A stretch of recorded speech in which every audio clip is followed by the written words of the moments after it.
I'm Patricia Marshall Harris, and welcome to Dishing with Patricia. As a food, nutrition, and healthy lifestyle consultant, I believe food is our medicine. As the host of Dishing with Patricia, I also believe in connecting with notable guests who would dish about themselves, local events, community topics, and of course, food. Welcome back to Dishing with Patricia. I'm so happy you guys are joining us. Today, my special guest is Nina Ahmad. Nina, welcome to Dishing with Patricia. Thank you so much for having me. It's such a pleasure and an honor. Oh, God, thank you so much. Nina is running for City Council Person at Large for Philadelphia. Nina has a track record as a public servant. She served for the City of Philadelphia, establishing the Office of Public Engagement. She was appointed by President Obama as an advisory commission for Asian Americans and Pacific Islanders. Nina is a lifelong member of the NAACP. She and her husband own their own business. They're small business owners. So Nina understands the challenges that entrepreneurs are going through, and also she engages in community development. Nina, tell me, why are you running for City Council Person at Large? So I'm really running as to say thank you to the City of Philadelphia. I love Philadelphia. Okay. I came here as an immigrant when I was a young woman, and I came to school here, got an education, an excellent education, started a family, have a business, 2 children who are doing well, all because Philadelphia took care of us. Philadelphia is a large community. Yes. We say we are a city of neighborhoods, and those neighborhoods sustained us. Our neighbors next door took care of our children because we didn't have a big family here. Right. So I have seen ups and downs in Philadelphia, but I understand the promise of Philadelphia. I understand that if we can level the playing field, we can all participate in the prosperity. How did you transfer from being a scientist to being a politician? I have a PhD from the University of Pennsylvania in chemistry. Wow. And then I did a postdoctoral fellowship at Thomas Jefferson in molecular genetics. And that was to understand mechanisms that cause diseases in an inherited fashion. That was my topic of work. And in that process, I made a discovery. And that discovery explained to a group of people who had a certain disease why they had that disease and why their children were inheriting that. What I found when I shared this information with the community who was impacted, it did 3 things. It gave them an understanding of what was happening. And why. And that they were not at fault. Okay. It relieved guilt in parents. It made them connect with other people because we had a seminar, we shared that information, and most importantly, they started advocating for themselves. That's important. They built a community and started advocating. So what I saw was the power of information. Okay. We shared with them a piece of information, and we saw when they were able to access that information, they were able to transform themselves. And Empowered. So I took that vision of information empowering people and seeing why is it not everywhere. Okay. And I found that science was not doing an effective job of communicating and empowering, and I wanted to broaden that horizon, and that's why I went into public service. This particular issue, is it just for Philadelphia or is it across the country? It's global. It's global. Yes, the disease that I'm talking about. Okay. Yes. So have you been able to transfer that? Yes. So this awakening that happened in this community impacted by this disease. Can you share with us what the disease is? It's called Stickler syndrome. Stickler syndrome. It's an eye joint disease, and it's a mutation in collagen. Collagen is, what we have. Right. We have many different types of collagen. This was a type 2 collagen mutation. We established for the first time a link between mutation in type 2 and this disease. So it was transformative, and what that did for me was also transform me in the process of how important information is and empowering people with information lets them drive their own destiny. Correct. We need to, as government, my role I see is to give people the tools, show the pathway, and they get out of the way. Right. You get to determine your destiny, but here are some things. And the barriers that have been put in front of people that didn't allow them to be their full selves Right. is what my job is to remove those barriers. Okay. If you could accomplish one thing, I want to hear multiple things that you want to accomplish, but to start off, what you could say, I did a good job. Yes. What would that one thing be? So I am looking at using health as a platform. Yes. And looking and saying many of our problems can be seen through a public health lens. Yes. We are traumatized by many things in Philadelphia. There's gun violence, there's lack of housing, there's food insecurity, schools are not great, right? These are things that can trouble us and make us really not be able to function sometimes, right? So I would love to see mental health as a real resource to all our communities. And I'll give you a quick example of what I mean by access to mental health. Yes, please.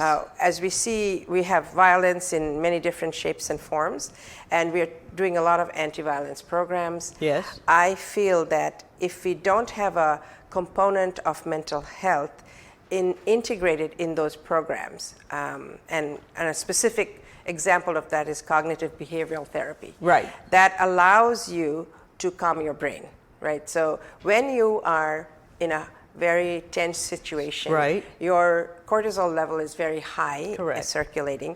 You need to be able to de-stress from that, because when you're in that high agitated state, you don't make good decisions, right? But not only your citizens don't make good decisions, the police. Yes.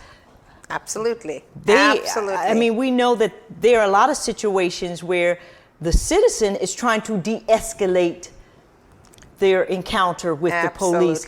And because they're trying to de-escalate it, sometimes the police interpret, you're trying to give me my job, tell me my job, and you're like, well, can you calm down? Give me a minute. And they're like, you're not listening to me. And that, you said it, listening to me. Yes. The training our police cadets get is very critical, that we have assessment of their mental health on a regular basis. Yes. To see, one, what are your internal biases? Right. Are you good to go into a community that doesn't look like you? Are you culturally competent to talk to people and understand their issues so that you can be a real public servant? Remember, police are public servants. Yes. Just like me on city council, they are just as much a public servant as all of us. And our first duty is to serve the public. We're not incarcerating the public or policing the public. It should be public safety, right? The concept is that we have militarized our police to such an extent that it's become an us and them. They have no empathy. That's right. It does not have to be that way. You know, until very recently in England, the street cop didn't have any guns. Correct. They had a nightstick. That was it. I come from a country, tiny country from Bangladesh. We lived through a war where people had picked up guns to fight for freedom. Right. And there was a whole amnesty period where people had to give back those guns. So that it didn't become a super, oversaturated with guns. And I lived through that as a child. I remember this. And so, we are a much poorer country. Right. And you yet were able to get it controlled. We don't have this violence of this level because we are feeding our communities with these weapons.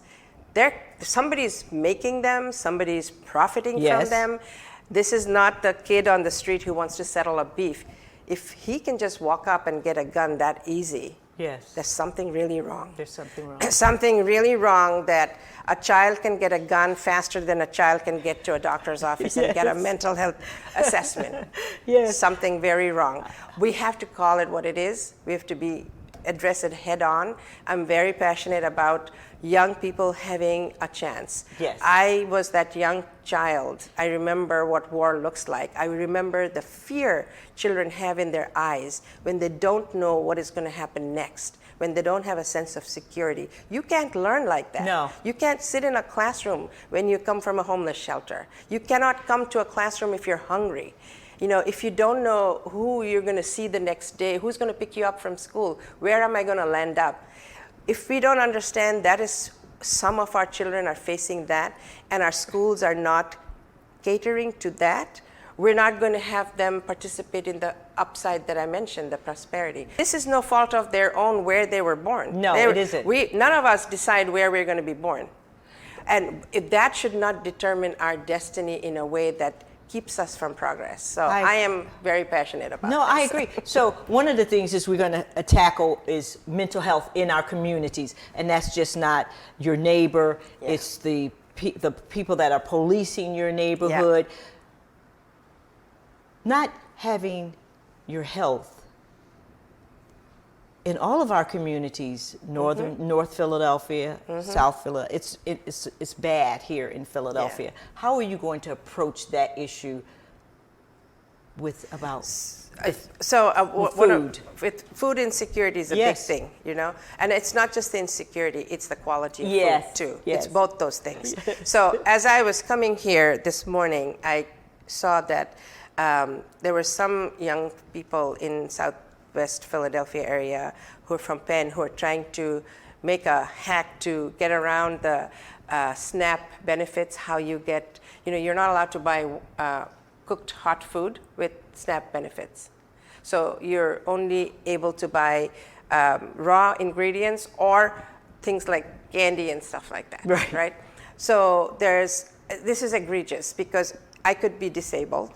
Right. And I might not be able to prepare my food. You may not have gas. I might not have a kitchen. Right. I might be living in a rooming house. That's right. How are you telling me that you, the government, are giving me services, but yet you're cutting me off from good food? Right. So there's 7 states in the country that actually allow workaround on that issue, but the state has to drive that. So they're able to buy like a whole chicken, roasted chicken, that can feed a whole family. Right, exactly. Right? That's solid, good food. So I am really interested to advocate. That's a state level issue, but I want to see what is happening in Philadelphia. Take that, since I'm a scientist, I'm data driven, look at where the food deserts are, what is being impacted if they're on SNAP or EBT, what can they use or not use, and talk to our governor and talk to our state legislators. And this, as a state, we should do what those other 7 states are doing. I agree and with we you. need to change that. So that's step 1, right? Yeah. That's not a legislative work that I can do. We can do a companion legislation probably around that. I have to investigate and see what role Philadelphia as a municipality will have. But it's an issue that we need to address if we're going to have people be healthy. Correct. We need good food going into them. We also need to put them in good, clean housing without causing us asthma and not having high heat islands, right?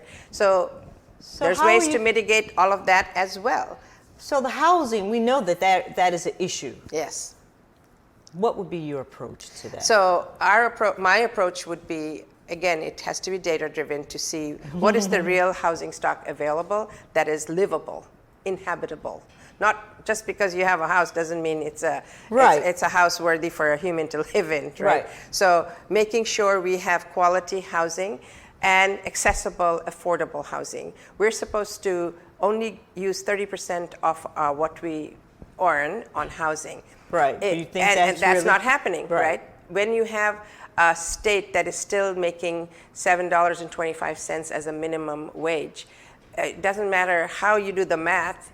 That one job paying that is not going to be enough for you to put 30% there. You have no money to go to housing, right? You need 3 jobs, 4 jobs to afford housing in Philadelphia.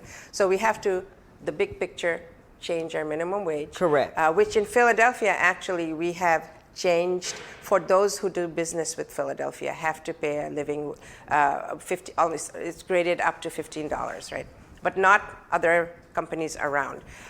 So we need to have our governor change the minimum wage, and that was campaign promise, and we've all advocated for that. We'll continue to advocate for that. That's one piece, so that you have actual money to rent an apartment or buy a house. But you know, the city gives contracts to businesses that they come and work inside of the city, and then they get in their cars and they drive back to the county where they live. So because they are not Philadelphia residents, they did not pay into that tax, the city wage tax. But yet you are earning monies from the city of Philadelphia.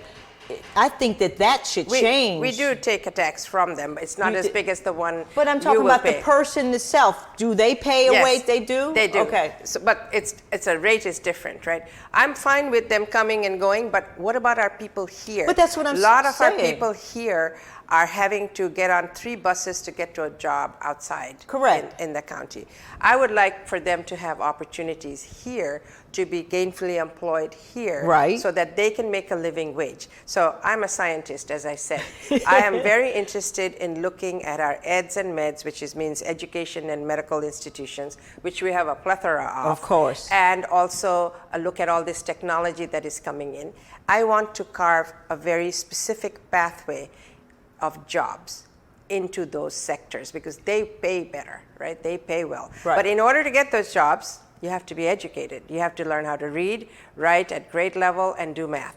You cannot do those without. So that brings us our education. Right. We have to connect our education outcome to the jobs, but there's also ways to do that with a high school diploma. I remember hiring a young man who was he had a high school diploma, but was at loose ends, and mom was really worried he was going to go off, right, and not make some good choices. So we have a job opening for a dishwasher. A dishwasher doesn't mean just washing dishes here.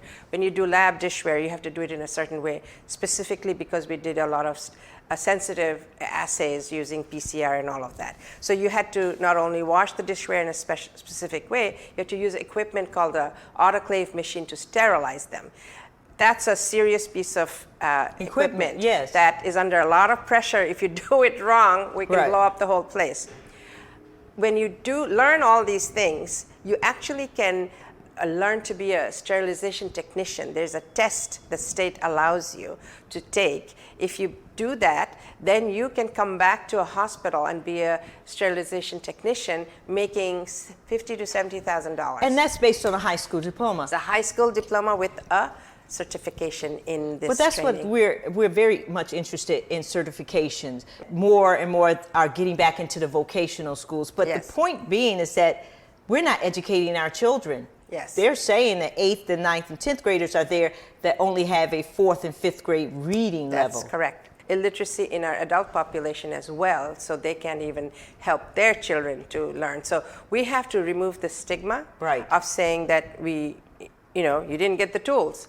Let's get you the tools. Right. What will it take for us to get you the tools?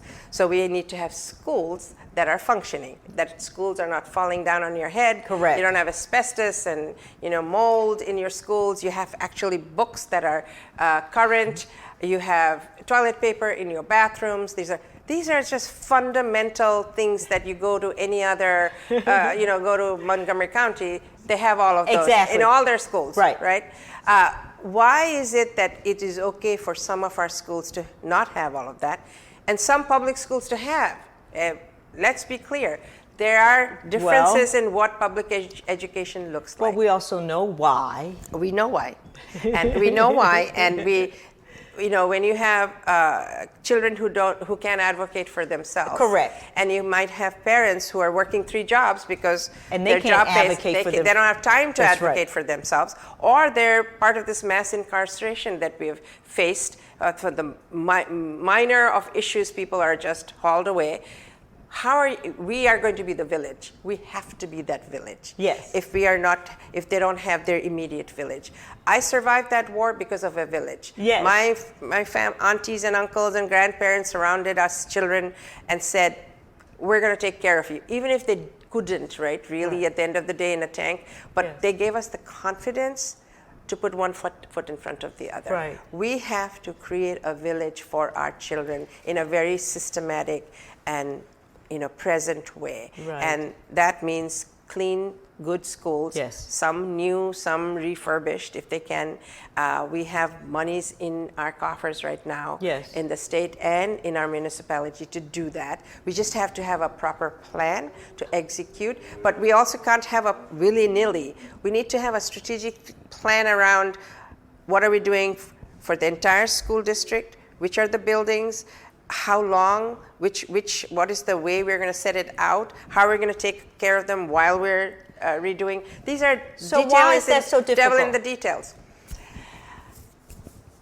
So I think it's difficult because people have a lot of competing things in their mind, and we haven't set a framework that comes from leadership. It really is about Yes, leadership. and it's just one thing at a time. That's right. Tackle one thing. I like the sense of community. I like that, because if we know who our neighbors are, we know who polices our environment, they then know who we are, we know who they are. But Right. Nina, tell my audience how we can donate to Nina for Philly. Here's my little palm card, and you can go to ninaforphilly.com. That's Nina, Nina, FORPHILLY.com, and that's my website, and there's a donate button on there. Please feel free to go, because I need to communicate with my voters. Yes. The election is November 7th. Make sure you're registered to vote, and make sure you use that vote, because remember, people have died. People have been beaten. People have had dogs set on them. People have been hosed. People have been buried in unmarked graves in order for us to have that ability That's to right. vote. So do not take it lightly. Do not, remember, we stand in what our ancestors have done for us. That's right. To honor them, make sure you vote. To make sure that people's voices are heard. So Yes. exercise your franchise, your vote. One vote, one voice, one vote. We Right. have to do that. So remember, it's Nina Ahmad. She's running for city council person at large. That means she represents the whole city of Philadelphia. We're going to stop in a moment, and then I'm going to make something for you. And then we're going to talk about food, your upbringing in Bangladesh, your relationship with your mother, your relationship with food, and how important that is to you. Nina, I'm so happy you came on. So don't forget, you need to vote. It's Nina Ahmad. She's running for city council person at large for the city of Philadelphia. And give us a moment and we'll be back.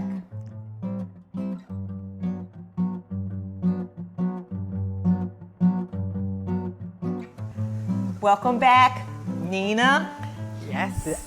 Don't these onions smell fabulous? Delicious. Yes, real good. Yes. So I'm going to fix some basmati rice with some lima beans and some other essence, some cumin.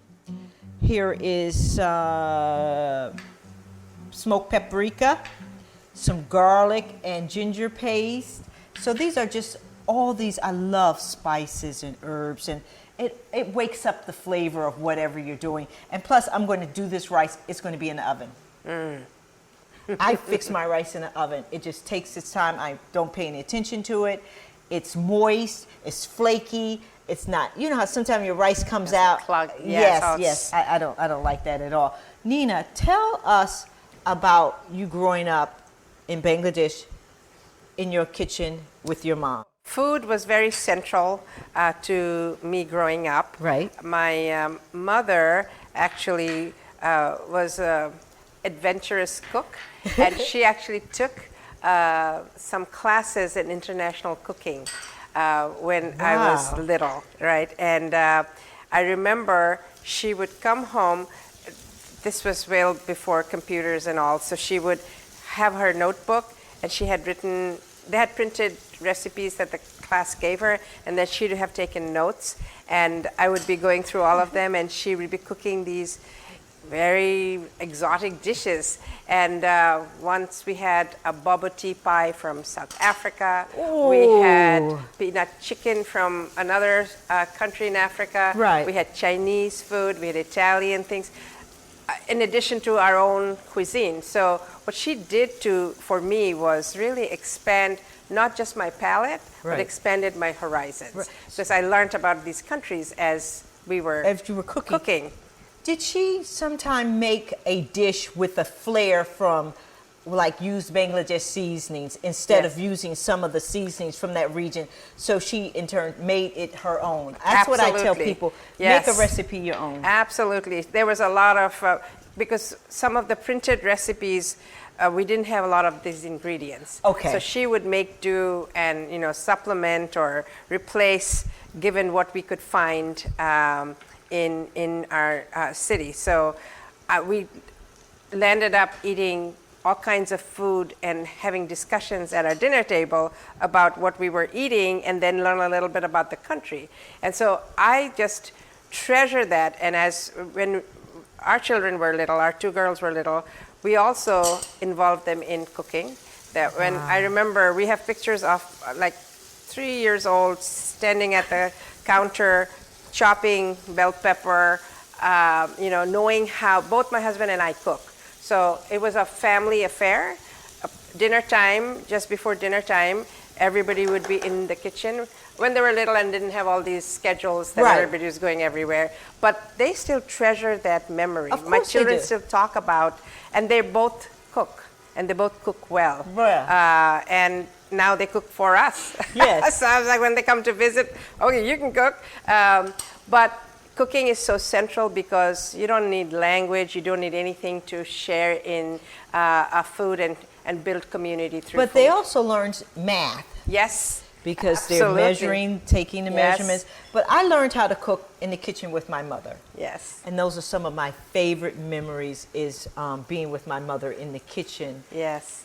One of my very early memories is my mother making mayonnaise from scratch.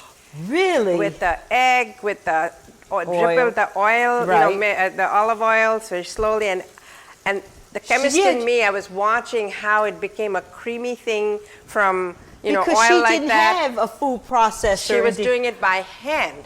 Wow. She was whipping that thing. Putting she whipped that oil, cream. Put that she oil. whipped the I cream mean, the for air in it. Absolutely. So I was fascinated. I think that may be why I became a scientist to some extent. Yeah. Because food is chemistry. Yes, it is. And you watch ingredients like this transform it into that, right? Yeah. And if you can have, so my one daughter is going into in medical school. Okay. She's following my scientist medical background. Right. My other daughter started law school, but loves cooking and baking. She's a baker. I'm not a baker. Right. She bakes but the adventurousness is what I watch and I really value. That she'll just pick up a recipe and say, okay, we're gonna have this for dinner, Mom. I'm like, well, did you ever try it before? She said, no, we'll figure it out. Right. And I love that spirit that cooking allows you to develop.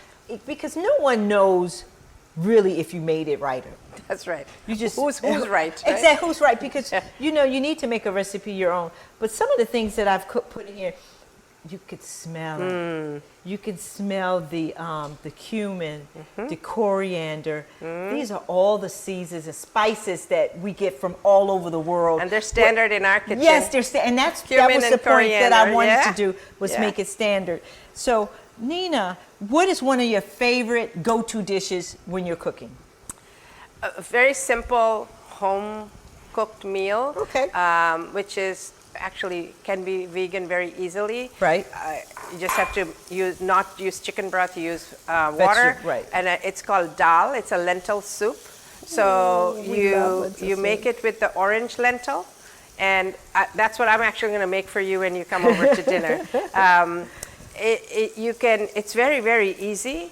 You cut your onions, you put your ginger garlic all in a pot, and you let it cook with the lentils and water and onions. And when it comes down, you just season it at the very end. You cook your onions, brown your onions almost to a crisp with a certain kind of spice. and what we call ghee, which is Yes, clarified yes. butter, but you don't eat. Nope. You don't use Here that is my version of that. version of it. So there is a vegan ghee, Okay. but I use coconut oil. I was going to say coconut this. oil. I recognize yes, that coconut as well. oils, yes. Yes. I actually bought some ghee. I said, I can't Yeah, have that. I was just thinking, oh, I can't have that. Yes. But you know, you just, when you're buying things, you're going Yeah. by the recipe. And I wanted to make this as authentic as I yes. can. When you are cooking rice, just as she just said, or lentils, I always use a broth. Yes. Or I build the yeah. flavor of Yeah. it as I go along. Start off when I love lentils. I always start up with some fresh onions, some Yeah. fresh garlic, Yeah. and some chilies in there, Yeah. and just let them, as you just said, brown, and then just add layers when you're cooking. Yeah, So that's you a favorite for my children as a go-to. Like, you know, quickly, what we're having, if we didn't have anything planned, Right. this is some rice and some lentil. Right. And when they were little, chicken nuggets along with that. But that is a meal. That's a meal. Yeah. So I'm going to now just bring this to a boil. I'm going to add the rice in here as well to get it started. And then I'm going to put it in this casserole dish, and we're going to put it in the oven. Yeah. And you just walk away. Yeah. So while the rice, because we've already started the cooking process, it won't take as long. You could then have some bread warming. I'm going to put this in for Nina so we can warm it up a little bit. Or you can make fresh cornbread. I like to put everything to come out at the same time. Yeah. I don't like foods that you cooked. It's already done. Yeah. So remember, when you're cooking, start the things that cook the longest first. Yes. You know, you plan. Yes, you have to Strategic plan. thinking. You should, because I have a sister that we always would go to her house, and she would put like her macaroni and cheese in the oven right before we came. That never made any sense to me. I mean, you know your guests are coming at 3. Yeah. Why are you just putting your macaroni and cheese in at 1:45? Yeah. So, you know, plan your cooking, your meats and things, because when you take your meats, even your fish, you want them to rest a little bit because you want the presentation. You want to have a nice, clean slice. So Yeah. I'm going to... But you know, that's strategic thinking. And when you're a good cook, you can be a good legislator because you'll be thinking strategically and planning ahead. Yes, yes. My favorite thing with my children was clean your room, make your bed. Right. And they were like, why? And I said, you know, a messy table, is a messy mind. Yes. Right? So if you have order, your order could be different than my order, Right. but you have to have some sense of order for your mind to operate. And one day we were driving, and there was a young person driving who just made a very erratic move. Right. And I said, I bet you they have a messy desk or a room. and my daughter said, somebody else's problem, and I'm getting the lecture for that.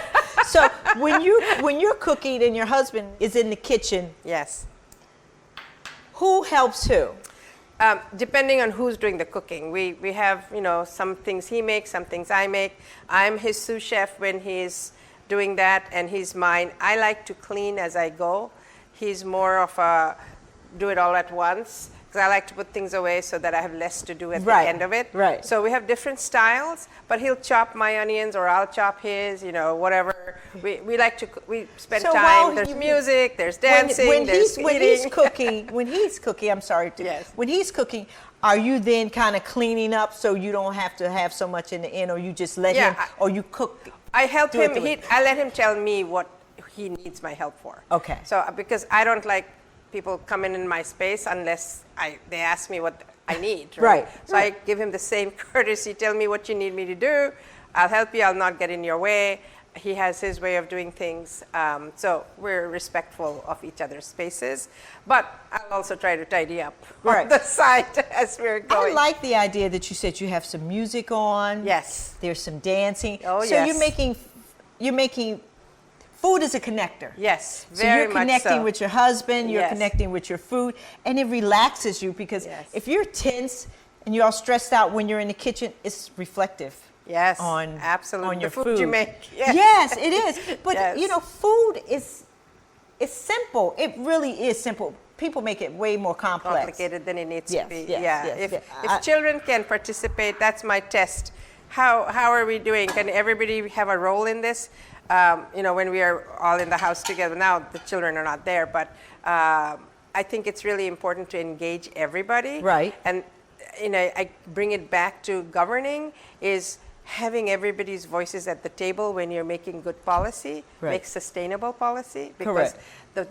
those closest to the pain can help you craft things properly. Same thing with food. People who are invested in the food, if you all work together, you have a much better dish. Right. And you got everybody's input. Yes. So don't be surprised if there's a big political issue going on that we find out that Nina has had guests over at her home and she's cooking dinner because, as we said, food is a connector. That's right. It relaxes you. And then you find something common. Absolutely. Absolutely. And you find that we all really are the same. We all have to eat. Yes. That's a common Yes, tie. yes, yes. We're all going to be born and all going to be dying. Yes. Those are immutable facts. Right. And the other thing is, what we didn't mention is I'm an advocate for women. I'm the president of the Pennsylvania chapter of the National Organization for Women. And women are 52% of the population of Philadelphia. So I'm very keen on making sure that our needs are reflected in the city and we give them due precedence instead of being after the fact. That is very critical for me. So, And I said it because cooking is a woman's domain usually. Yeah. And it doesn't have to be. And we can share our well, in chores. my home, I'm the only one that cooks. But what do you think about possibly our next mayor being a woman? I'm very excited. The first black woman. Yes. Someone who has a lot of experience. Right. She's served in the State House. She's served in the city itself. She's a mother. She has had her struggles. When you have lived a full life, Right. you can bring all of that to the table. Right. And she's very smart. So I understand you're busy. Yes. So is he doing all the cooking? Yes. So that means, is he cleaning up? Yes. So you come home and Yep. dinner's ready? When I'm there, I'm helping. Like I made a meal we had some folks over, which we haven't done in a long time. Right. And I cooked, and he Right. cooked, and we cleaned and cooked together because people coming over, you got to clean up the house. But that was the anomaly in these last few months. He's been doing most of the cooking. And the cleaning and everything. So I am very grateful. And my daughter was living with us till she moved out and started school. Right. She was home for 1 year between undergrad and starting, so she was very helpful too. Wow. I couldn't do this without my family. My other daughter was chiming in on the phone and or saying everybody doing okay, but I could not do this without my family. That's good. Yeah, But it's all about family.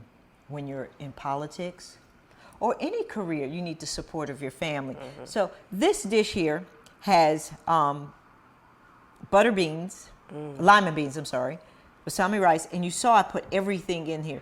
This dish, you could add some chicken, but I would have cooked the chicken a little bit because you don't Yes. want to put raw food into cooked food. You could put shrimp. These are people that want other than plant-based proteins. You could put some tofu in this, but look at this. Look at the colors, beautiful. look at the smells. And I'm going to just put this in the oven and I'm gonna come back. So Okay. excuse my back because I'm going to put this in the oven real quick. Nina, this is the finished product.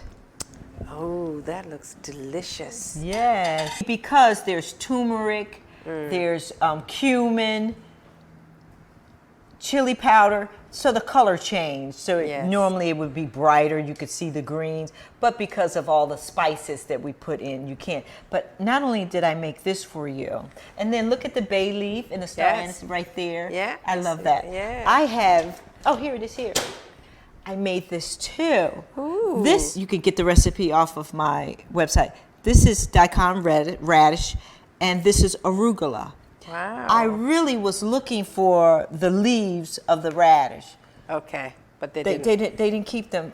I don't understand that because I like the leaves of my beets. Yeah. Why do they not keep the Because leaves? people, in fact, have packages of pre-cut things where they've cleaned everything I don't off. like that. Yeah, I know. I don't like that. May I have your? Yes. I don't buy Just a- pre-cut fruits or vegetables because I want to cut my own. Yes, I want to. yes. And then a lot And of it's times, also just cleaner. yes, yes, yes, To yes. wash your Clean- own right, entire right, thing. Right, and, right. Yes. I agree. Yeah. So I won't give you a whole Yes, lot, right. but I want you to Let's take a taste. be Yeah. able just to taste it. This looks like almost like spinach, no? The No, but it's arugula. It's Yeah, I know. arugula. It's very- I wanted, I've always had arugula in in your salad. salad, right? No, you can cook all types of Yeah. greens.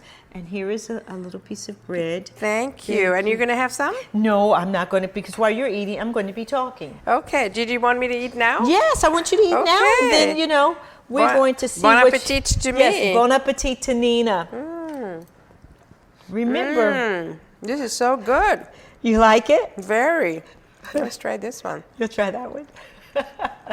It's always amazing to see the reaction of my guests and what they think. I love this.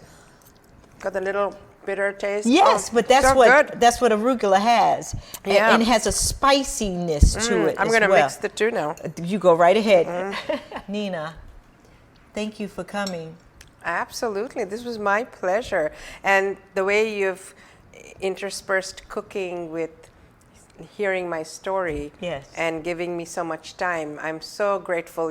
Both you and Bruce have Right. been such good friends and mentors. And I'm very grateful to you, to all your crew here doing this work. Having food as tying us together. Yes. This is what we should do. We are a city with all kinds of cuisines here. Yes. So many ethnicities all around our city.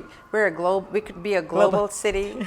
We have food places that are fantastic on Yes. the national landscape. Right. We have a lot to offer. I think so too. But what you said, my crew always know that I said that I hope our food can be as diverse as I wish our country will be at one Yes. time. It's important. Food is a connector. Yes. Don't forget classyessentialnutrition.com. We're about healthy lifestyles. So let's make our lifestyle healthy. So I'll see you next time. Bye.